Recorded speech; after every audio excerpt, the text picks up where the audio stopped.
சினிமாவில் 2 விஷயத்துக்கு தான் பலரும் முயற்சி செய்வாங்க. அதே நேரம் அந்த இரண்டிற்கும் வாய்ப்பு கிடைப்பது மிகவும் கடினம். ஏன்னா அந்த 2ம் தான் சினிமாவில் ஒருவரை மேலே தூக்கி கொண்டு போகும் என்று ஒன்று நடிப்பது, மற்றொன்று படங்களை இயக்குவது. இந்த 2 வாய்ப்புகளையுமே தட்டி பறிக்க பலரும் காத்திருப்பாங்க.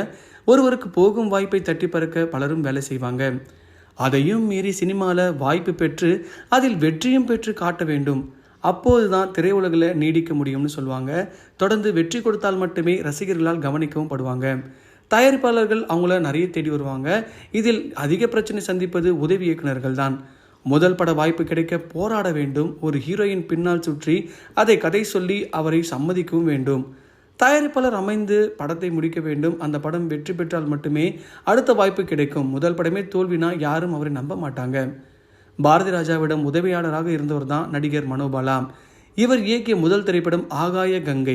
கார்த்திக், சுஹாசினி நடித்திருந்த இந்த திரைப்படம் தோல்வியடைந்தது. எனவே அவருக்கு அடுத்த வாய்ப்புகள் கிடைக்கவே இல்லை. இந்நிலையில் சமீபத்தில் ஊடகம் ஒன்றில் பேசிய மைக் மோகன் இது பற்றி ஒரு முக்கிய தகவலை சொல்லியிருக்காரு. மனோபாலா எனக்கு நல்ல பழக்கம். இருவரும் வாடா போடா நண்பர்கள் தான். முதல் படம் தோல்வி என்பதனால் அவனுக்கு வாய்ப்பே கிடைக்கல. அடிக்கடி என்னை சந்தித்து கால் ஷீட் கேட்டு வந்தான். ஒரு நாள் என்னிடம் வந்து, நீ எனக்கு கால் ஷீட் கொடுக்கலன்னா நான் தற்கொலை செய்து கொள்வேன்னு சொல்லி புலம்பினான். ஒரு நாள் டைம் கொடுன்னு சொல்லி அவனை அனுப்பி வச்சேன். அப்போது தான் என்னிடம் கால் ஷீட் கேட்டு கலைமணி வந்தார். மனோபாலா தான் இயக்குனர். இதற்கு ஒத்துக்கொண்டால் கால் ஷீட் கொடுக்குறேன்னு சொல்லி சொன்னேன். அடுத்த நாள் அயன் செய்த சட்டையுடன் சிரித்த முகத்தோடு மனோபாலா நின்று கொண்டிருந்தான். அப்படி உருவான படம் தான் பிள்ளை நிலா என மோகன் பகிர்ந்து கொண்டார். அந்த படம் வந்து பார்த்தீங்கன்னா சூப்பர் டூப்பர் ஹிட் ஆச்சு. அந்த டைமில் மோகன் வந்து செம்ம பீக்கில் இருந்தார். மோகன் படம் ஃப்ளாப்போ இல்லையோ அவர் நடித்தா போதும் அப்படின்னு சொல்லி இருந்த மிகப்பெரிய தயாரிப்பாளர்களாக இருந்திருக்காங்க. அப்படி தயாரித்த படங்கள் எல்லாமே கிட்டத்தட்ட வெள்ளி விழா நாயகனாக இவர் கொண்டு செல்லப்பட்டது. அந்த டைமில் பீக்கில் இருந்த ராமராஜன், விஜயகாந்த், ரஜினிகாந்த், கமல்ஹாசன் எல்லாருக்குமே டஃப் கொடுக்குற அளவுக்கு ஒரு வருஷத்துக்கு 10 படம்லாம் வந்து ரிலீஸ் பண்ணுவாராம் நம்ம மோகன். இப்போ வந்து பார்த்தீங்கன்னா கம்பேக் கொடுக்கறதுக்காக ஹரா அப்படின்ற படத்தில் நடிச்சிருக்காரு. ஆனால் அந்த டைமில் நம்ம மனோபாலாவுக்கு வாழ்க்கை கொடுத்தது வந்து நம்ம நடிகர் மோகன் தான்ன்றது இது மூலிமா நமக்கு தெரியுது.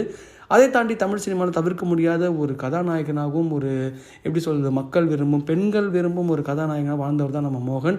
இப்போ வந்து நடுவில் வந்து சில விஷயங்கள் குடும்ப சூழ்நிலை காரணமாக சினிமா விட்டு விலகிய மோகன் வந்து பார்த்திங்கன்னா அவருக்கு எய்ட்ஸ் வந்து இறந்ததாக நிறைய பேர் சொல்லியிருந்தாங்க.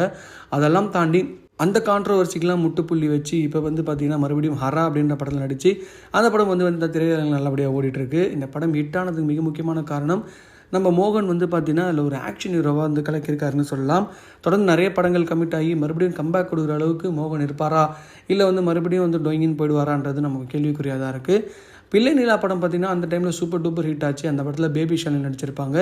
இந்த படத்தில் வந்து பார்த்திங்கன்னா மோகன் வந்து முக்கிய கதாபாத்திரம் நடித்து அந்த படம் வெள்ளி விழா கண்ட படம் என்றது குறிப்பிடத்தக்கது. இதை பற்றி உங்கள் கருத்தை கமெண்ட் பாக்ஸில் பதிவு பண்ணுங்கள். மறக்காமல் நம்ம சின்ன சேனலை லைக் பண்ணி, ஷேர் பண்ணி, கமெண்ட் பண்ணுங்கள், சப்ஸ்கிரைப் பண்ணுங்கள் மக்களே.